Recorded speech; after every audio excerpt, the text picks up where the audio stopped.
Greetings, friends. This is Tony from Historic American Homes. I've been busy with a lot of other projects recently and have not been able to put the time into updating you all on the progress of some of the things I've got on my channel, but I wanted to take a moment this evening to do that with this project. You may recall earlier videos, I'll put links in the description, of La Lanterne, a beautiful 18th century small palace in the city of Versailles, in the town of Versailles, right next to the main chateau. This is a photo from an old book of La Lanterne, and I used this as inspiration to see if I could take this and update the plans, develop plans using this elevation, do something that would work for modern needs. And so it's in progress, and there's still plenty to do, but I thought it might be nice to share with you what I've got at this point. Now, this is my base model. This is just the building, so there's nothing about the site here. I have in mind that this is a stock plan, in a sense. It's not designed for a specific site, but so I'm going to show you the site model after we look at this a bit more. But the site model is just intended to be suggestive, let's say. So that's the garden elevation, and this is the front elevation. A couple of things that I've been working on. Well, in developing the plans, having some kind of wings seems really necessary to make it work, and also to give the chateau the kind of grounding that it needs. If you look at the old photo here, you'll see that it's got a wing off to the left. There's actually an identical wing off to the right, and it forms a courtyard in front. I haven't followed that courtyard arrangement, but I do want to have wings, and I wanted to put the garage in one wing and have a master bedroom suite on the ground floor in the other wing. So let's take a look at the first floor here. A couple of things that have changed, important things that have changed since I started working on this project, was I made the depth from 20 feet to 22 feet, and then I did a lot of rearrangements in the plan, in particular the stairs. In making the depth go up to 22 feet, that meant increasing the floor joist depth from a 11 7/8 inch joist to a 14 inch joist at a 16-inch spacing, and so a couple more inches. So I had to redesign the elevation and all the elements of the exterior elevation to accommodate that extra 2 inches. It probably will be unnoticeable if you compare this to earlier versions, but it's all there. The changes have all been worked through. So what we've got is an entry in the center, an entry hall that passes through the middle of the building. One of the things that's really special about La Lanterne, and yes, there will be doors here, is that it's one room deep. So when you see it, you can look right through it at the ground level. You can see right through the front window and the back window into the gardens. And I wanted to maintain that. So I've got an entryway that passes all the way through, main sitting room where you have that effect, and then also this window on the right allows you to see all the way through. So some dimension changes, important dimension changes that have made me have to change all the exterior detailing slightly to accommodate the extra joist depth. That's one change. The other is the staircase hall. I'm going to end up with doors on, when you first come in, there's going to be a small coat closet on the left and a door on the right, which would normally be closed. It leads to a kind of family wing. And then in front of you is the door that leads to the gardens, and to the left and right, wide openings. I may end up putting sliding doors in there. Wide openings that open into the dining room and the living room on either side. On the left side, we have a space that's going to be a kind of library study space, and also serve as a buffer between the living room and the master bedroom suite. Master bedroom suite, we've got the bedroom in the back, a walk-in closet that you will pass through in order to get to a bathroom. I'll talk about this all in more detail when we look at the site plan. On the left side, we'll have a 2-car garage, some kind of utility space, mudroom, which I may end up expanding, and then living room, family room, kitchen, breakfast area. I've suggested a sitting area and a breakfast area, but these could also be swapped. We put the breakfast table here and the sitting area in the back. And I will probably end up with a window or a French door here going out to the backyard. That's all to come. You may want to pause the video here for a moment to study the ground floor plan. Take a look at the upper level. On the upper level, we have two sets of 2 bedrooms and a bathroom. 2 bedrooms and a bathroom. So we've got 2 bedrooms sharing a bath, 2 bedrooms sharing a bath, and then in the middle we have a space that I'll develop as a kind of upstairs play space, study space for the children's rooms. There's going to be a laundry up here. I'm going to try to tuck in, by the way, a small laundry into the master suite so that it has its own little laundry and they don't have to drag their clothes upstairs to wash them. Again, you may want to pause the video and study the plan a bit. It's still very much in progress. Of course, I've got to put the doors in and more partitions, etc. The upstairs bedrooms have direct connection via the staircase to the family room without having to pass through the entry hall or the formal rooms for receiving guests. This would be the kitchen in this corner. So morning time to go downstairs, have breakfast, get ready for school and all that. Come down the stairs.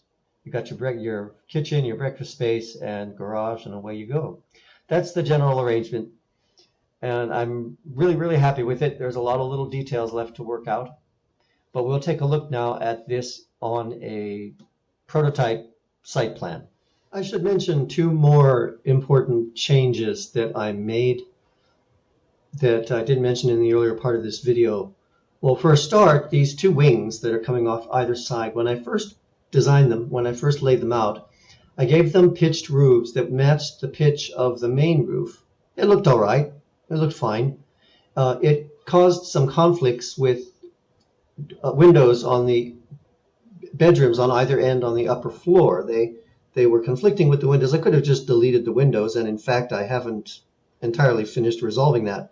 But I got it in my head that there was another approach I should explore, and that was the idea of using a low slope, what's sometimes called a flat, but isn't actually flat roof, instead of a pitched roof, and using a parapet rather than a sloped roof. Now, this offered a couple of advantages. It immediately eliminated the conflict with the windows on the upper level. These flat roofs could also serve as roof decks for the bedrooms upstairs, which might be a nice feature. And in addition, with a 3 to 3.5 foot high parapet wall, they could also serve as a place to do things like put solar panels where they would not be seen from the ground level. So I looked at that option of the parapet, and I actually decided I really preferred the look rather than having a sloped roof on the wings. It's like it gave more emphasis and importance to the central block, and I liked that.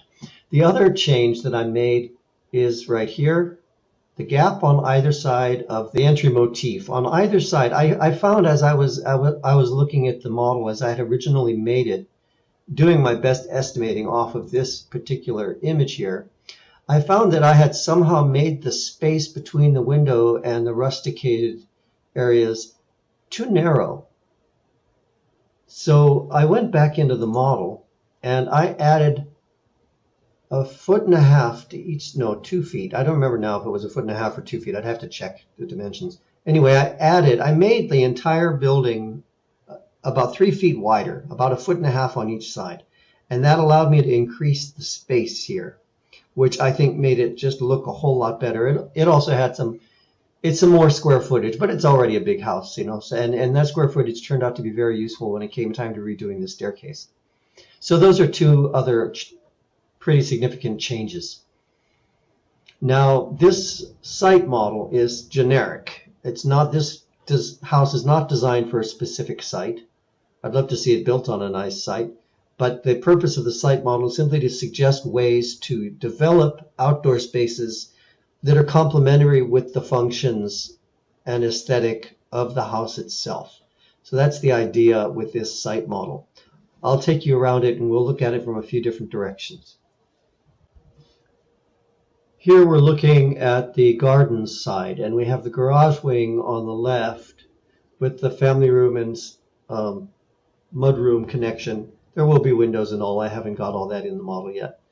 The two wing and on the right, the master bedroom wing. So the two wings form a kind of a small courtyard in the back, which provides a nice terraced space immediately adjacent to the garden door.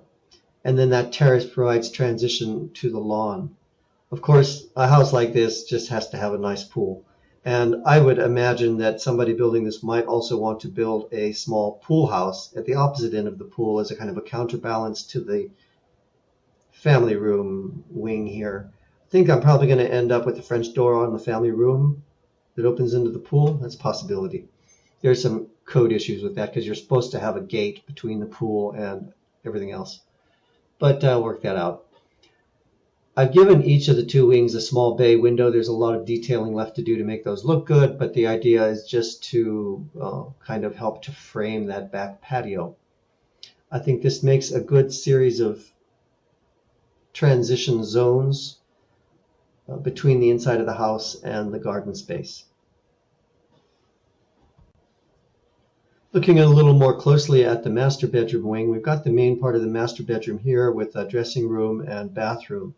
Now I've extended the street side elevation out, was 6 or 8 feet beyond, and that was in order to balance symmetrically the garage wing, but it had the added advantage of helping to create a kind of a private garden space off the master bedroom suite. And what I have in mind is that this part of the garden can be landscaped in such a way that the bay window in the bath and the French door off the master bedroom open into a small private garden for the master bedroom. And this piece of wall here helps to define that privacy. This little alcove I could even see as being a spot where one might end up with a little bench and a spot to sit, drink your morning cup of coffee on a day when the weather's good. So that's space that's going to be developed more, but I think that this arrangement has a potential to make a nice outdoor private garden off the master bedroom. I just wanted to say a few little things about materials. Now, I have not applied any material textures to these surfaces. You're just seeing the white, generic white that Sketchup uses. But I do have ideas in mind on materials. If we look at the original La Lanterne, it was built with solid stone walls, and the stone is a local limestone, local to the region where this chateau was built. It's the same stone that was used at the Palace of Versailles. It's a kind of a pale golden color, quite lovely. Now, we have a couple of options. Working in the United States, I'm doing this to be built according to American construction norms. That means it's going to be wood-framed walls. I'm recommending a substantial framing, 2x6 framing at 16 inches on center, quite deep joists, 16 inches on center.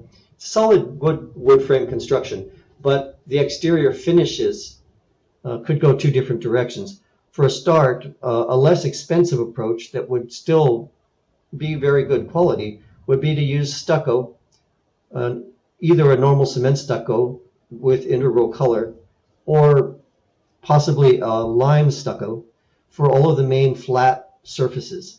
And then all of the more ornamental work, the framing around the windows, the rustication at the corners, these things could be done using a thin stone veneer, something that's cut to 1.5 inches to 2 inches thick, which would be made of a similar type of limestone to the coloring of the stucco. Now, this would have the advantage of much less weight than a solid stone. It would be done as a rain screen wall, which means it would have a very slight gap, like a 3/8 inch gap between the stucco, between the stone, thin stone, and the wall framing behind, which would facilitate some ventilation and drying out of the materials. A more expensive approach, but one that would be really substantial and quite you'd feel the solidity of it, is to actually use a 4-inch stone facing or 3 to 4-inch stone facing throughout, including the areas that I was describing as stucco earlier.